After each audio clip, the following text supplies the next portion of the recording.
Okay. Hi, everybody. Are you having a good time? I am not Tarah. I am Meg. My name is Meg Layton. I'm with the Cybersecurity Services Group at Symantec, and I'm introducing you to Tarah. Tarah recently joined Symantec, but she and I knew each other virtually before that. And so I'm super pleased to be able to introduce her to you and welcome her to the stage.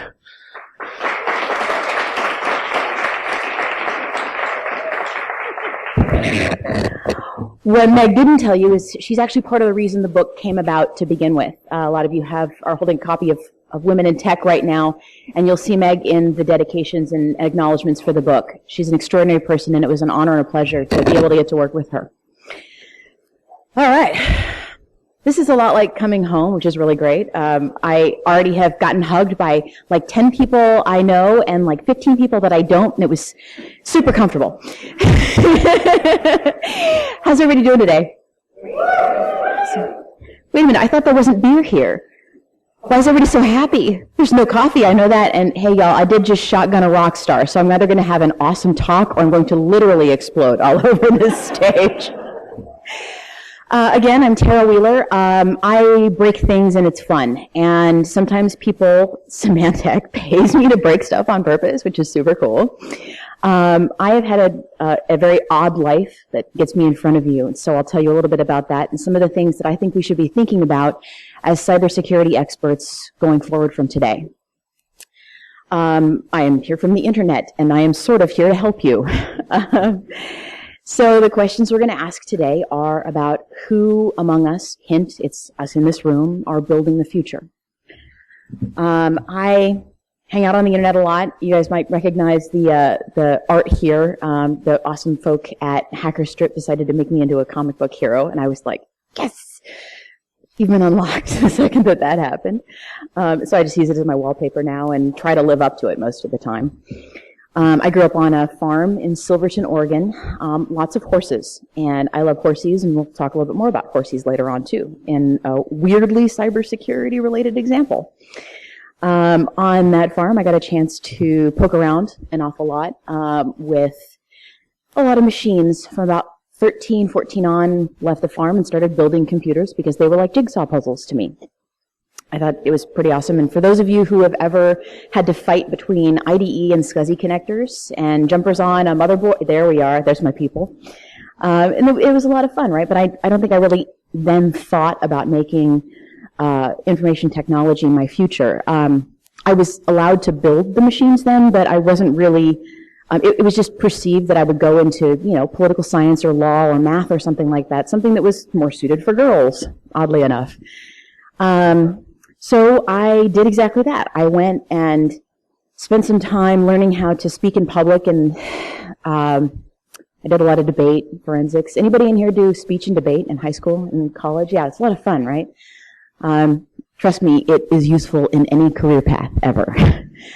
I also spent some time at Portland State and University of Michigan doing about a decade of what could be considered the unholy Venn diagram of warfare, political economy, and applied mathematics, mostly by doing computational simulations, and that's how I got my tech skills. It also has informed a lot of the way that I think about technology from that point until today, and I'm going to bring some stuff in that we sometimes don't think about in cybersecurity in a larger context. Getting out of academia, well, it wasn't so much getting out of academia as they sort of showed me the door when I couldn't pay for that PhD anymore, but fortunately, after all those years spent on evolution of cooperation, Microsoft didn't really understand the difference between game theory and game design, so they hired me to work on Halo. And my amusement aside, and one unbelievably hellish 92 hours of learn C# in 24 hours, it's not 24 hours, I ended up working at Microsoft on several projects there. I was lead for Lips for Xbox, which was their karaoke game, and I joined the Halo team. After that, I did a lot of little jobs, little high-paying, short-term, high-stress jobs, kind of climbing my way up the tech ladder as a contractor a lot of the time. Gave me a lot of exposure to the wider technical ecostructure in Seattle and in the U.S. which informed me enough that I wrote this book right here to help women get into technology. I discovered that there was a couple of things that women could do to make themselves more successful, but more importantly, I discovered it was just important for women to understand that they're not alone in the experiences that they have. I've had conversations with at least 5 of the women in this room right now, behind the scenes, just making sure people know you're not alone. You aren't alone, and everyone else has some of the same problems you do. Here's at least a community of people that can tell you how to succeed or support you. I love to eat. And I cook a lot. It's one of my hobbies. I find a lot of beauty in the preparation of food, and while I am terrible at making slides, I'm really good at making salmon. And I enjoy it a great deal. I spend some time on the computer every day, and I dance Argentine tango upon occasion. The gentleman in question is often the one that I'm found cooking with. For those of you that know Deviant, a lot of fun. I have an odd life now that involves me trucking off to Virginia, where the GPS doesn't work to get you here. And I drink a lot of tea, which is odd because, as I just mentioned, I was really desperate for some coffee a little bit ago. I mean, I'd take some tea if anyone had it right now. But mostly when I sit down and do my work at the computer, I drink tea on the side and have my cat that I occasionally boot off the keyboard purr at me. That's sort of my life at this point. And as I spend time drinking my tea and poking around on the computer and meeting people on Twitter, I see you up there, Adrian. I have a chance to think about the broader lessons that I learned in technology and political economy. And I started a couple of months ago thinking about the kinds of people that make up cybersecurity and the motivations we have, as well as some of our limitations when it comes to building the future. So there's a couple of examples I'm going to talk about today when it comes to the way that we in cybersecurity don't just affect the future, we build it drastically. I'm going to talk about money and cars. Who likes money and cars? Awesome. Who recognizes the car up here? 1972, I heard it, Chevelle. I heard a lady voice over there saying, Chevelle, you my girl. That's what I'm talking about. That's my car right up there. And then, of course, fat stacks of cash. Who doesn't like that? Except cars and money don't really look like that anymore, do they? Which is a damn shame because that is a beautiful vehicle. So when it comes to money, what's our job? What's the thing we should be thinking about as we move forward into a land where money doesn't look like it used to any longer? When I think about financial security, when I think about transactions, I think about a constant quest by information technologists and security professionals to make transactions frictionless, seamless, global, right?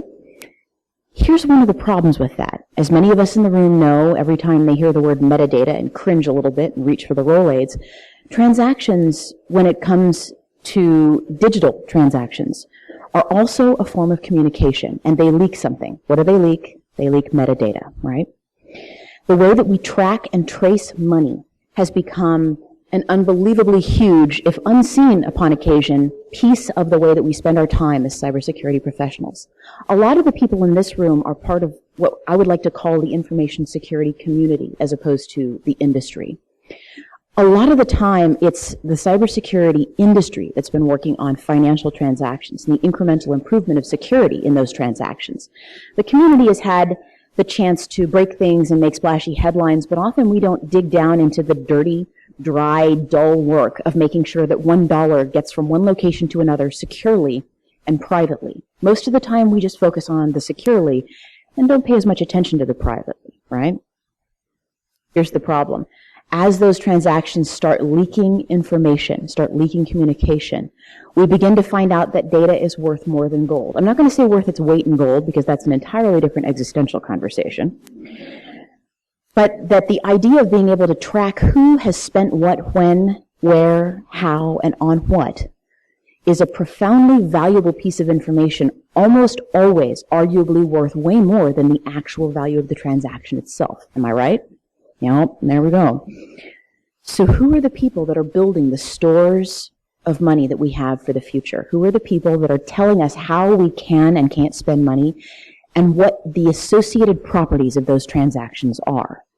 Well, I'm going to surprise you a little bit because, as I mentioned before, I spent a lot of time in political economy. And one thing that many folks in this room may not have ever paid much attention to is an underlying theory of macroeconomics called the Mundell-Fleming theory. Okay? How many of you have heard of Mundell-Fleming? Several of you in the room. Good, because it's the major macroeconomic theory that's based around the way nations move money around the world. Okay? We've got Robert Mundell and Marcus Fleming up here on. And Robert Mundell, that is about as hot as you're ever going to see an economist, by the way. He's dead now and everything. So we've got Mundell Fleming up here and a curve that's a little odd looking, right? What we see here is, and I'm going to explain this in 3 really simple ways, is that governments can control only 2 out of 3 things at a time. 1 is capital flows, the amount of money that can come in and out of an economy. 2, they can control the price of that money, the exchange rate, right? In relation to other currencies. And 3, they can control their monetary policy, internal interest rates, often related to fiscal policy. Does that make sense? In most free, unplanned economies, those governments choose to control both capital flows and monetary policy, and they let the exchange rate go hang. They let that be free. Why do you think that is?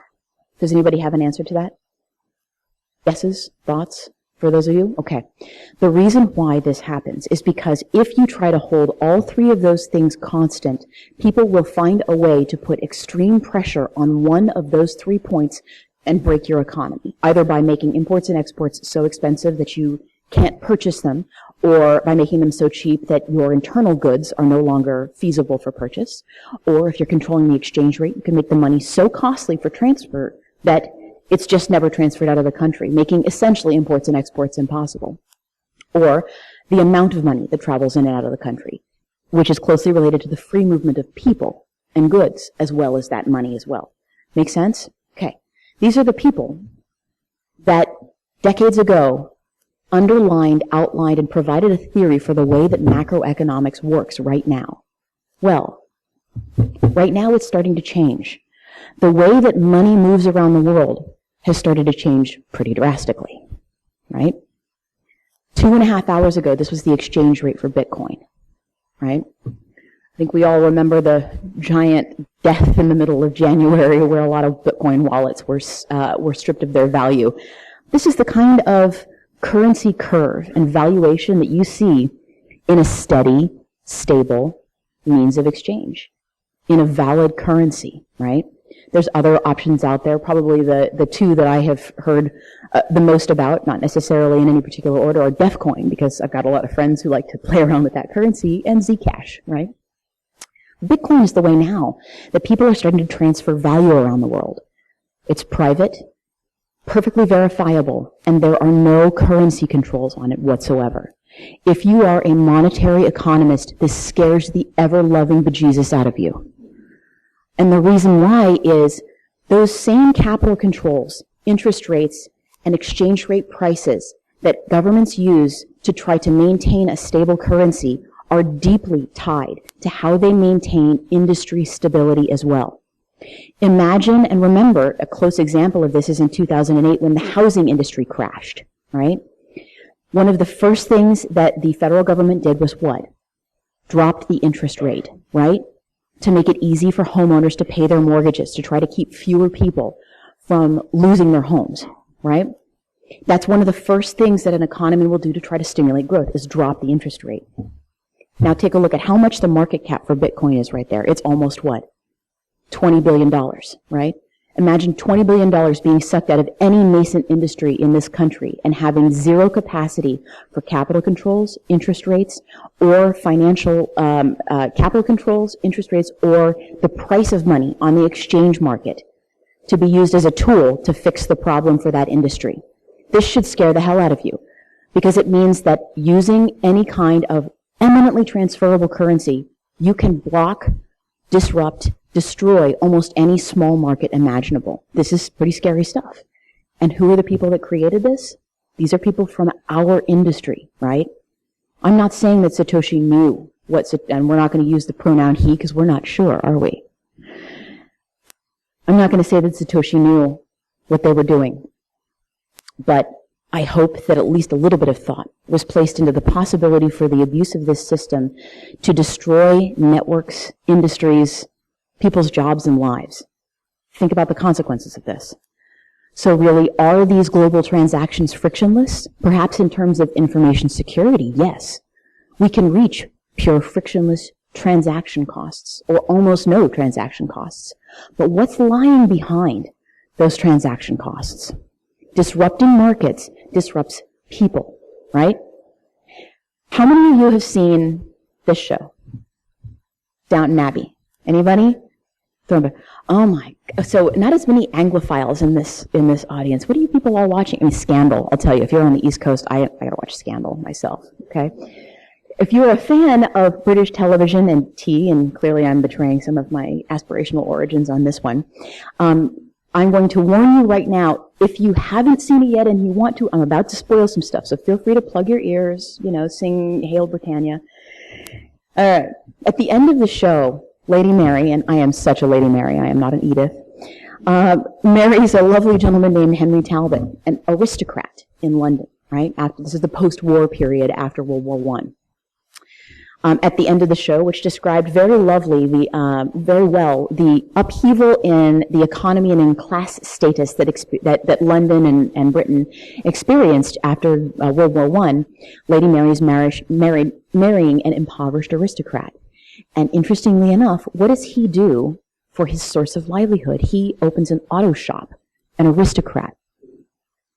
Marrying a countess opens an auto shop, because at that time, in the disruption of the technology that previously existed for transporting people, this was one of the most prestigious occupations imaginable, fixing cars, right? Who was he replacing? That guy. That guy didn't have a job anymore. 3 or 4 years after an aristocrat opened his mechanic's shop. Now, when it comes to horses, there's no more workaday nags that live on the streets that transport people around. Instead, horse racing and horses are just the sport of the rich, right? Who knows what this is? Let me give you another guess. Ascot, right? The land of the lovely hats. I'm not a fan of the one in front, but I could super pull off that black one with the pink band. All right. When we have an industry that is disrupted in terms of transportation, what we see is a transition of the class of people that are occupied in the maintenance, repair, and workaday portions of the labor of that industry, right? And what's happening with cars right now.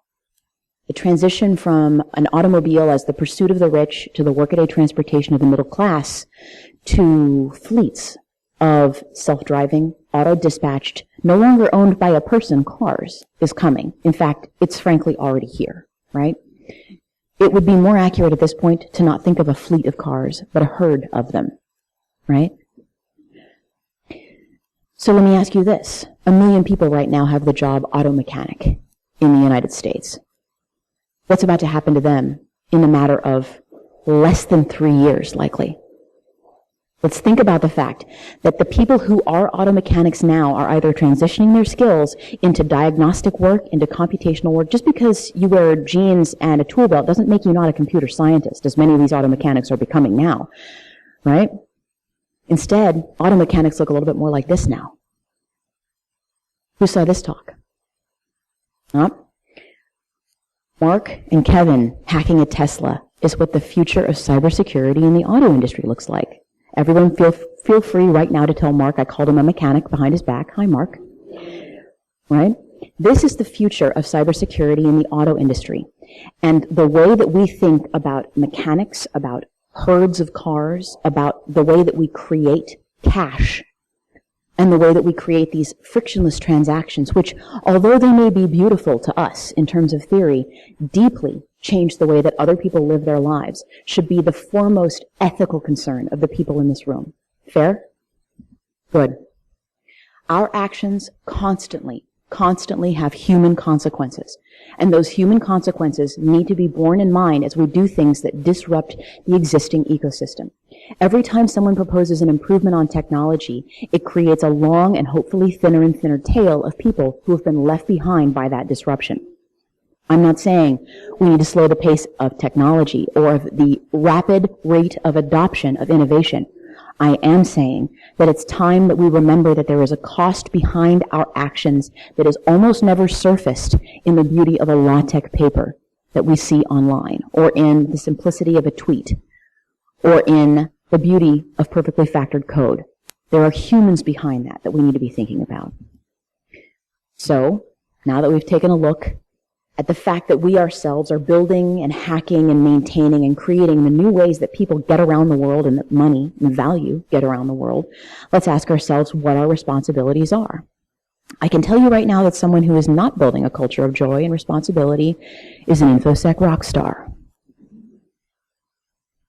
When you are someone who has a large audience and who does not pay attention to vuln disclosure rules, who does not care that there are humans who are affected by the data breaches that you yourself may be exposing, and opt for the noise of headlines as opposed to the quiet of service and allowing people to protect themselves before chasing down the Register and Ars Technica and TechCrunch to let them know that you're awesome, I have a problem with you.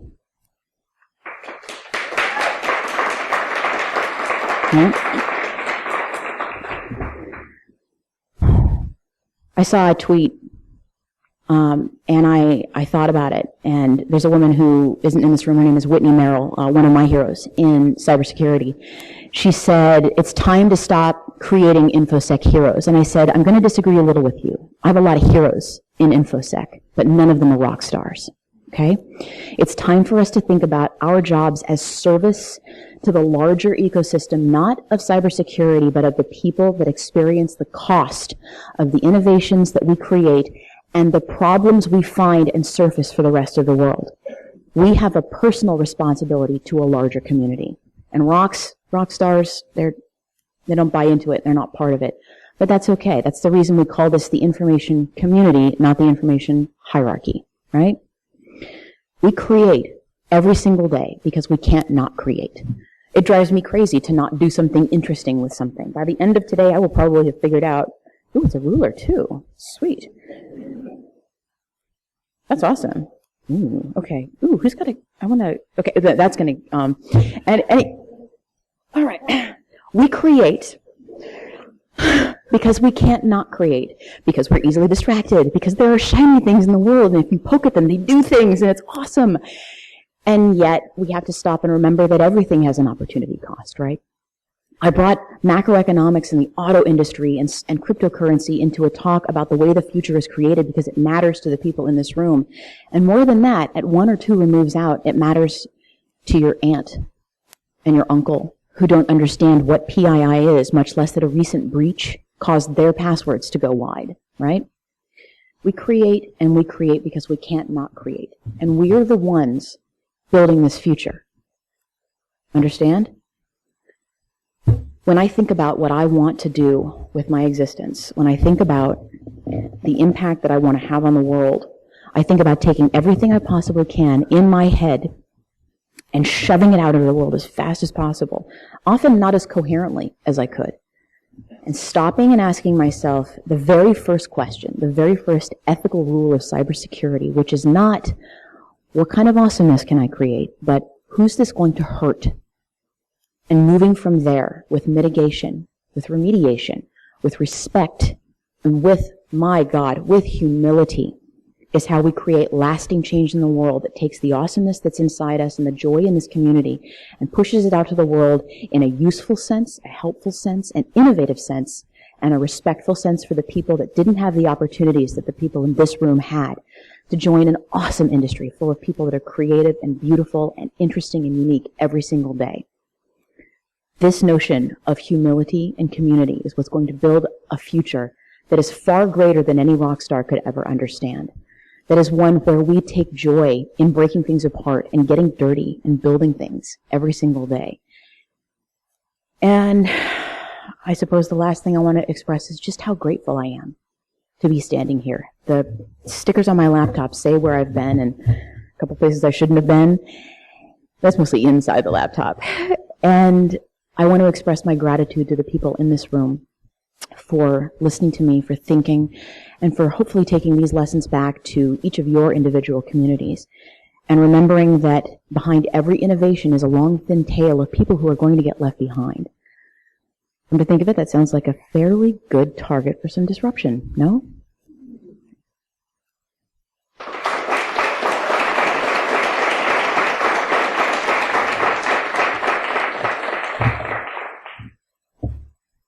Yes, we've got some questions that are going to get started happening sometime reasonably soon. So I will first, I suppose, take questions from the folks that are in this room, and then I think there's somebody who is mediating and moderating questions online who's going to throw them out at me. So that, or maybe someone just looks at Twitter and hollers them out. Okay, question.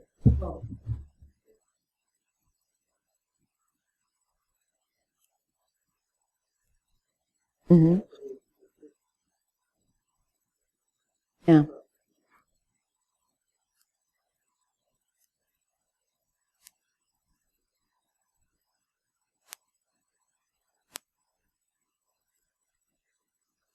Mm-hmm.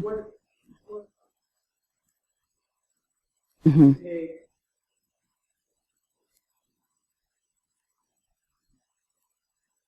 Mm-hmm. That is a really good question, because that's part of what lives in the back of my head right now, is the creation of an ethical framework that can be drilled down into a right action, into a binary, essentially, when it comes to a decision. And obviously we don't want to load down every single keystroke with the depth of an ethical decision or consequence, or we're worse than people who, want us to code comment on everything. I mean, those people are friggin' tyrants, right? So the question I would ask is, not necessarily can I impart to you the ethical framework for the industry or the piece of the industry that you're in, but can you take an overarching concern for the people who are specifically the ones who are going to be left behind by the innovation you're going to create, and build your own framework for what you think is responsible treatment of those people? The answer is going to be very different in the auto industry, in the financial industry. In the industry of the sharing economy is a really good way to put it too. The people that are frequently hurt by the sharing economy are the people at the margins of every economy, which is how you see the profound homelessness problem in San Francisco, right? Because once you've driven the marginal utility of having a local service provider into almost nothingness compared to the economy of scale that a large provider like Airbnb at 2.4 million hotel rooms can provide, you see that a small service provider is driven into nothingness. The question then is, there are some industries that have created a fatter tail of people left behind. The car and hotel industries are probably the two biggest ones, because those are large, huge portions of providers in the service industry. Make sense? So I would say the first question is, what industry are you in? How many people can be affected by it? And second of all, or in third, what is the framework that you think you need to create to protect the people in that tail of disruption? Make sense? Okay. You have to create it yourself. The question is, are you at least thinking about it? If we can start there, we've gotten someplace, right? The Pareto optimal ethics, which I'm fairly sure someone's screaming internally by hearing me say. All right? Go ahead.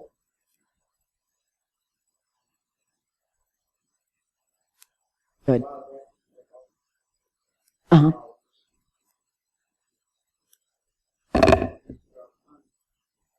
Mm-hmm.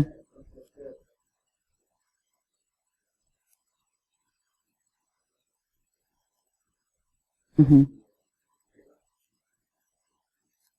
Mm-hmm.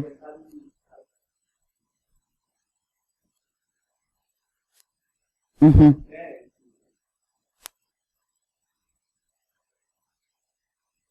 Mm-hmm. That is a wonderful question, and oddly, I'm going to relate it to finance as well, or at least in internet infrastructure. I've seen and paid attention to some of the same innovations you're talking about in the medical profession as well, mostly because I'm paying attention to things like HIPAA disclosures and things like that, but also the advent of AI and robotics in the medical industry. It's a really interesting one, and the reason I've noticed this is I pay attention also to gender-based breakdowns of prestigious careers. As more women have joined the medical industry, the prestige and pay of that industry has dropped. Interestingly, that's not true for hospital administrators, who are like 98% white men, and anyone who's on the cutting edge of research like AI and like robotics. So the thing that I'm going to relate to is note that just as in with auto mechanics essentially needing to become diagnostic technicians and computer scientists, because a car is a computer, right? It does the thing. You know, it runs, it rolls, it can add now. Well, the one that I was in today is clearly not a computer because it took me way off track. But it's bad computer bad. But the thing I would note is that this is closely related, I think, to the way that mobile infrastructure in Africa has recently been developing, where instead of dropping cables into the ground, fiber optic cables, instead the focus has been on, and this is also true of India, the focus has been on creating satellite and mobile architecture and infrastructure instead. They've skipped entirely over the building of a sub-Terran infrastructure with cable laying, and have skipped straight to mobile data, right? So I think the possibility exists in the medical field for people who are entering it to recognize that they can simply skip past some of the, I would call it the cruft of the medical administration, where you spend like 3 or 4 years doing rotations on, on paperwork filling out, which that's all being disrupted by artificial intelligence and automated services anyway, and skip straight to the notion that the human body is accessible and repairable via artificial intelligence and robotics. Skip past it. Go straight into the technical element of medicine, and at least you're not being left behind. That works for the people who are in school now and who are young enough to change. For the ones who have spent 25 years as a GP in the middle of nowhere, that's exactly the kind of person who's going to be disrupted by this. The ones who recognize this and start getting training and start pulling in that information become just like the auto mechanic shops that have pulled in brand new diagnostic shops. They end up with all of the new service, all of the new business that's coming through, right? And as we start repairing humans faster and better, frankly, the medical profession is going to shrink, right? You'll end up with with people who are more specialized and who are good at their jobs. Next question. Does any, go ahead.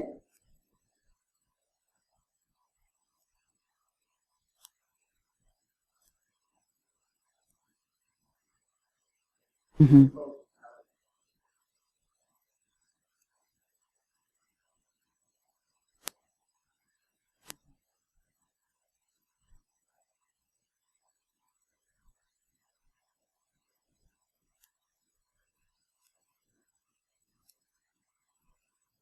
Hmm.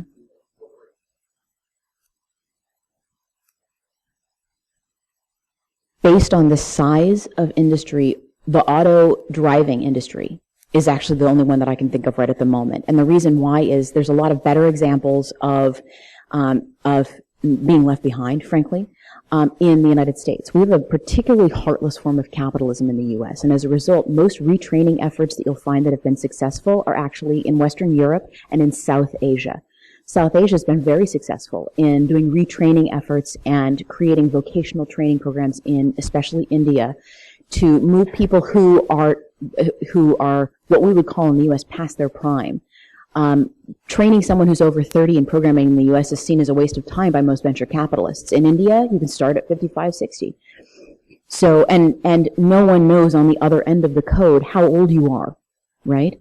So since no one knows that, and there is not the same kind of innate, I would call it very much technical discrimination in India, that's a success story, I would say, in retraining. And I'll note as well that that kind of training is going to need to come along fast and hard for the trucking industry in the United States, because we're already chaining together long-haul trucks.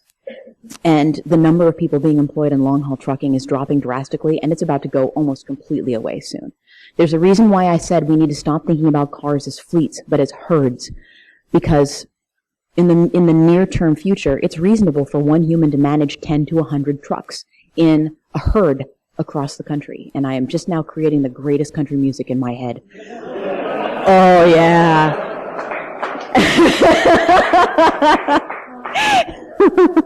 Get along, little Peterbilt, get along. But that's, the answer is, elsewhere, yes. Here, the recent election caused me to put my plans on hold to be involved in an education startup because there was no long-term government contracts available for retraining. And I knew there wouldn't be under this administration. In 4 to 8 years, we will hopefully see a little bit more reason when it comes to investing in the people that live in the United States that are being disrupted by the massive migration of capital out of this country to protect the resources of the people who just recently benefited from the election. And that's as political as I'm going to try to not be today. Continue. Uh-huh.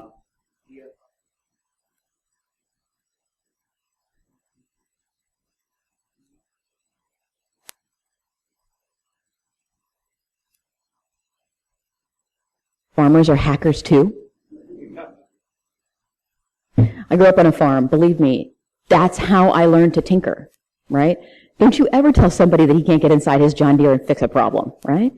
So I think it was ruinously stupid and short-sighted on the part of John Deere because they alienated their core constituency and didn't understand anything about the nature of somebody who spends all day long, every day, self-reliant and fixing their own machinery. Sound a little familiar? Right? How do we respond when people tell us we can't get inside our own boxes? Say what? Okay, let's go. Mm-hmm. Mm-hmm.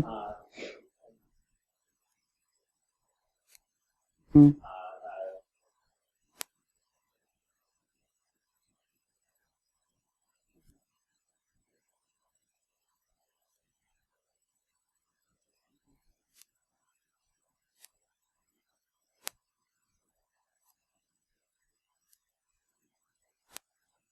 Mm-hmm.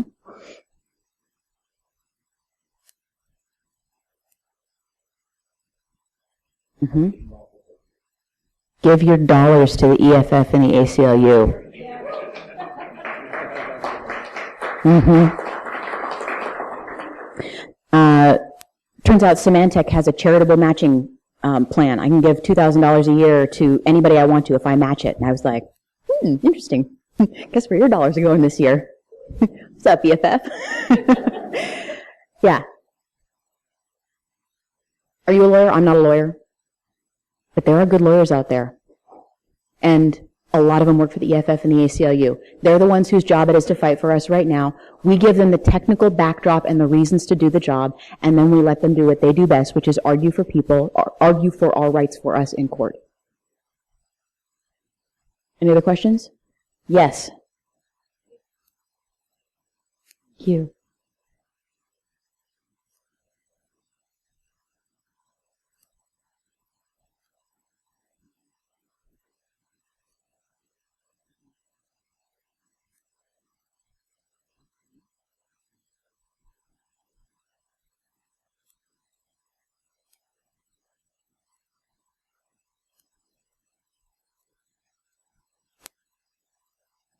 I've spent a lot of time thinking about this, especially because there's an additional factor there, which is for anyone who is a disadvantaged population in technology, if you're female, if you're a person of color, if you are non-gender binary, if you're queer, you end up with an additional cost because you also end up with a representative factor for yourself, right? Like, am I going to be the person who's always the troublemaker, who's always pointing out that we're doing something wrong? So there's the additional cost to that too, and I've noticed that. That is a wonderful question because it gets to the heart of the ethics that we all need to begin espousing when it comes to the kinds of disruptions we see. First of all, don't you ever think of yourself as a cog ever again. Yeah, right there. We have the unique capacity in cybersecurity because we have a negative unemployment rate in this field. That's right. People who aren't cybersecurity specialists are getting hired as cybersecurity specialists. Negative unemployment in this field. So we have more freedom than people in almost any other industry right now to say, I sympathize with the position that you're coming from. Unfortunately, I can't ethically support it. Bye. And the next part of that always is making sure that you recognize that it's your job to run your career and not your company's. Once you've acknowledged your individuality, your freedom to move around, and you've updated your resume, it's time to push back on what you see as an ethical problem. And I will note that almost every company out there at a skip level up is starved for feedback. Most people only ever hear from the people above and below them directly. And a larger communication, especially if you have the permission to send it out to your entire organization or your entire country or company, can often be not only a call to action, but also put yourself in a position of moral and ethical leadership there. And if you want to take that burden on and you want to think more about it, then I highly encourage you to do so, because that's part of taking a stand for the ethics of cybersecurity as well as the functionality of it. Fair enough?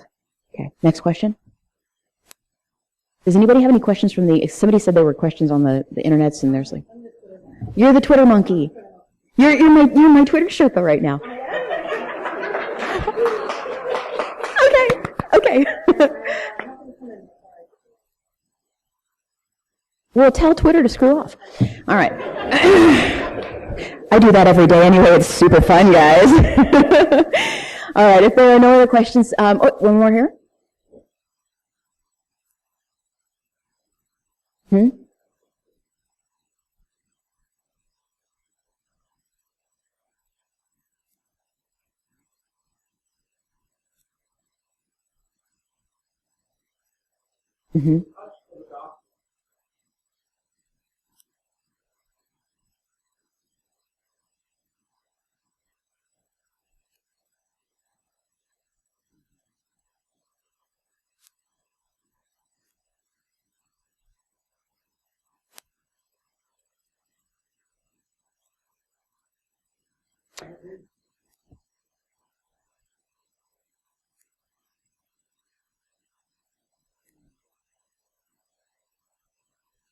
And before we roll on into a giant argument, which really, gentlemen, let me have you have beer instead of a seat in the auditorium right now. Trust me, this gets way better when we get shots out. I'm just telling you that right now. Okay? Before we do that, first of all, thank you for your service as a doctor. I'm very appreciative of that. Thank you very much. And your wife as well. My God, yes. So, yes, thank you very much. Thank you for listening to an industry that's telling you that there's a change coming, because at least you'll be prepared for what's happening and you can see it and identify it as it's happening. And you're correct. Nothing's ever going to replace human beings, because a machine doesn't do the same kind of calculations we do. The reason I'm standing here right now, and it's not my computer delivering this lecture, is because my MacBook can't yet put deep thought into ethics and morality and the kinds of decisions that you have to make when you tell someone what the best thing for them is, right? You can be provided information on a lot of different levels, but only you can walk someone through the process of making a major health decision, correct? And give them that empathy and understanding that's going to make their care a better place to be and their life a better place to be. And that, right there, is the responsibility we all have as well. You do not present options in a vacuum. You give them to your boss. You give them to the people that are going to be able to enact the kinds of technological changes that you can create, along with an understanding of the implications of those changes and that disruption, right? These messages do not get delivered in a vacuum. They come along and are packaged with the ethics that we all have, the personal responsibility to implement and to communicate and to live by. And I think that'll do it for today. Thanks so much.